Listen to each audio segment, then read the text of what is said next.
नमस्कार प्रिय भक्तजनों, राधे राधे, जय श्री कृष्णा, हर हर महादेव। आप सभी का अभिनंदन करती हूँ अपने यूट्यूब चैनल पर। तो दोस्तों, आज हम आपको सुनाने जा रहे हैं सोमवती अमावस्या की व्रत कथा। सोमवार को आने वाली अमावस को सोमवती अमावस कहते हैं। इस दिन सोमवती अमावस की कहानी सुनी जाती है। सोमवती अमावस के दिन पीपल व तुलसी की जल में मोली, रोली, चावल, चंदन, सिंदूर, फूल, वस्त्र व दक्षिणा से पूजा की जाती है। धूप दीप कर 108 फल या साग या कुछ भी पीपल को चढ़ाए जाते हैं। इसके बाद सोमवती अमावस्या की कहानी सुनी जाती है। दोस्तों, बहुत ही नसीब वाले होते हैं जो सोमवती अमावस की कहानी सुनते हैं। तो चलिए इस कहानी को प्रारंभ करते हैं। साहूकार के 7 बेटे, 7 बहू और 1 बेटी थी। साहूकार के घर एक जोगी भिक्षा मांगने आता था। जोगी को साहूकार की बहू भिक्षा देती थी तो वह ले लेता था, लेकिन जब बेटी देती थी तब वह भिक्षा नहीं लेता और कहता कि बेटी, तू सुहागन तो है पर इसके बाद में दुहाग लिखा है। यह बात सुनकर बेटी को चिंता होने लगी और उसका शरीर कमजोर होने लगा। उसकी माँ ने पूछा कि बेटी, तुम इन दिनों इतनी कमजोर दिखाई देती हो।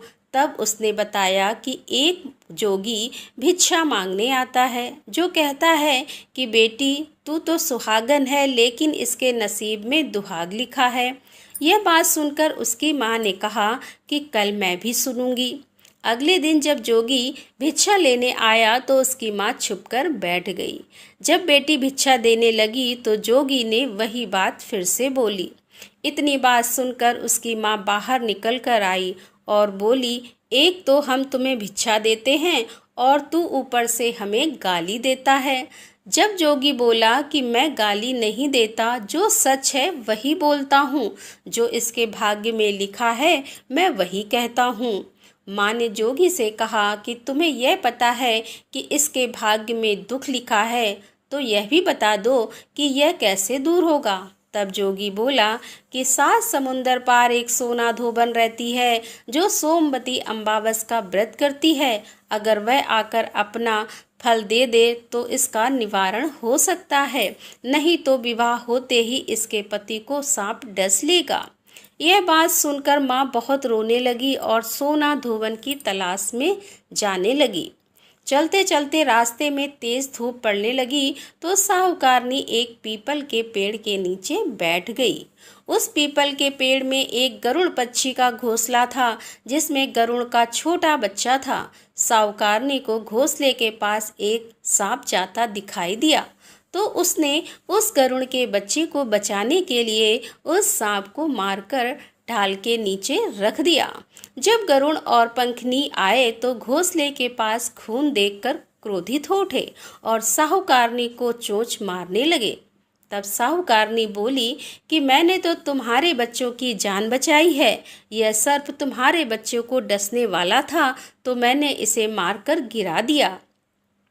गरुड़ ने सर्प की ओर देखकर कहा, तुमने हमारे बच्चे की जान बचाई है, अब तुम्हें जो मांगना है मांगो। तब साहूकारनी बोली कि मुझे 7 समुंदर पार सोना धोबन के घर छोड़ दो।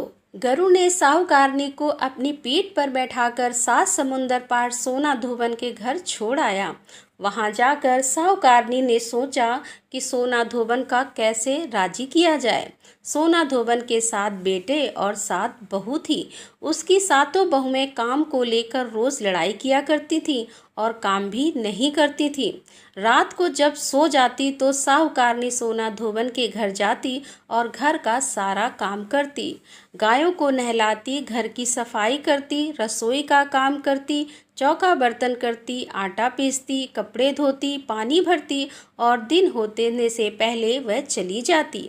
बहुएं सोचती कि यह सारा काम कौन कर रहा है, लेकिन कभी एक दूसरे से पूछती नहीं कि यह सब काम कौन कर रहा है। एक दिन धोबन ने कहा कि तुम आजकल लड़ती भी नहीं हो और काम भी ठीक कर रही हो। तो बहुओं ने कहा कि सासू जी, काम तो हमें ही करना पड़ता है, चाहे हम लड़कर करें या राजी से करें, इसीलिए लड़ाई करने से क्या फ़ायदा। लेकिन सोना धोबन ने सोचा कि आज देखा जाए कि कौन सी बहू क्या काम करती है, और वह रात को उस दिन सोई नहीं। उसने देखा कि रात को एक स्त्री आई और पूरा काम करके जाने लगी। तो सोना धोबन ने बोला कि तुम कौन हो और तुम्हें ऐसी क्या ज़रूरत है जो तुम इतना काम कर रही हो। तब साहूकारनी ने कहा कि ज़रूरत है तभी तो इतना काम कर रही हूँ। सोना धोबन ने पूछा कि तुम्हें क्या चाहिए।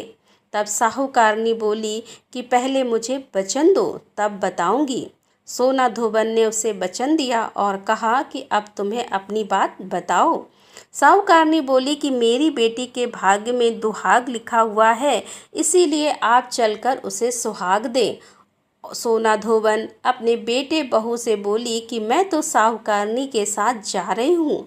यदि पीछे से तुम्हारे पिताजी खत्म हो जाएं तो तेल घी के कूप में डालकर छोड़ देना। फिर दोनों जनी साहूकारनी के घर चली जाती हैं।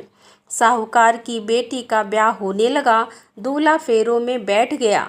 सोना धोबन दूल्हे के घुटने के पास कच्चा करवा रखा, उसमें दूध डाला और तात का तार लेकर बैठ गई। थोड़ी देर बाद सांप दूल्हे को डसने के लिए आया। सोना धोबन ने करवा आगे रखा और तार से बांध दिया, लेकिन दूल्हा डर के मारे वहीं मर गया। तब सोना धोबन ने टीके में से रोली निकाली, मांग से सिंदूर निकाला, आँख से काजल निकाला और मेहंदी निकालकर छोटी अंगुली से छींटे मारे और बोली कि आज दिन तक मैंने जितनी भी सोमवती अमावस करी हैं उनका फल तो साहूकार की बेटी को लग जाए, और आगे जो मैं सोमवती अमावस करूं वह मेरे बेटे को लगे। इतना कहते ही दूल्हा जीवित हो गया और सब सोमवती की जय जय बोलने लगे। सोना धोबन वापस जाने लगी। तब साहूकारनी बोली कि तुमने मेरे जमाई को नया जीवन दान दिया है, इसीलिए कुछ भी मांगो। वह बोली कि मुझे तो कुछ नहीं चाहिए, सिर्फ एक मुझे हांडी दे दो। वह हांडी लेकर चली जाती है। रास्ते में सोमवती आती है तो हांडी का 108 परिक्रमा लगाकर पीपल के पेड़ के नीचे गाड़कर घर आती है। घर आकर देखती है तो उसका पति मरा हुआ तेल और घी के रूप में पड़ा है। तब वह टीका में से रोली निकाली, मांग में से सिंदूर निकाला, आँख से काजल निकाला और नुम्बा से मेहंदी निकालकर चिटली अंगुली से छींटे दिए और बोली कि मैंने जो रास्ते में सोमवती की है उसका फल मेरे पति को लगे। इतना कहते ही उसका पति उठकर बैठ गया और तब घर का जोशी आया और बोला कि जजमान, सोमवती अमावस को मेरा क्या है तो दक्षिणा दे दो। सोना धोबन बोली कि मुझे तो सोमवती रास्ते में पड़ी थी, इसीलिए मैंने कुछ भी नहीं किया है। जो कुछ भी किया है वह सब पीपल के नीचे ही गाड़ दिया। तब जोशी ब्राह्मण ने जाकर खोद कर देखा तो 108 और 13 सोने के चक्र मिले। जोशी ब्राह्मण सबको घर ले आया और बोला कि ऐसी फेरी की है और मुझे बोल दिया कि कुछ भी नहीं किया। सोना धोबन बोली, यह तो तुम्हारे भाग्य से ही हुआ है, इसीलिए तुम इसे ले जाओ। तब ब्राह्मण बोला कि मेरी तो इसमें चौथा हिस्सा है, बाकी आपका मन हो उसे दे देना। सारी नगरी में बोल दिया गया कि सब सोमवती अमावस का व्रत करेंगे। हे सोमवती अमावस, जैसा साहूकार की बेटी को सुहाग दिया वैसा सबको देना। सोमवती अमावस की कहानी कहने वालों को, सोमवती अमावस की कहानी सुनने वालों को और सोमवती अमावस की हुकारी भरने वालों के परिवार की रक्षा करना। तो दोस्तों, मैं आशा करती हूँ कि आपको सोमवती अमावस की कहानी पसंद आई होगी। यदि कहानी पसंद आई हो तो लाइक करें, शेयर करें। तो मिलते हैं अगले वीडियो में, तब तक के लिए धन्यवाद।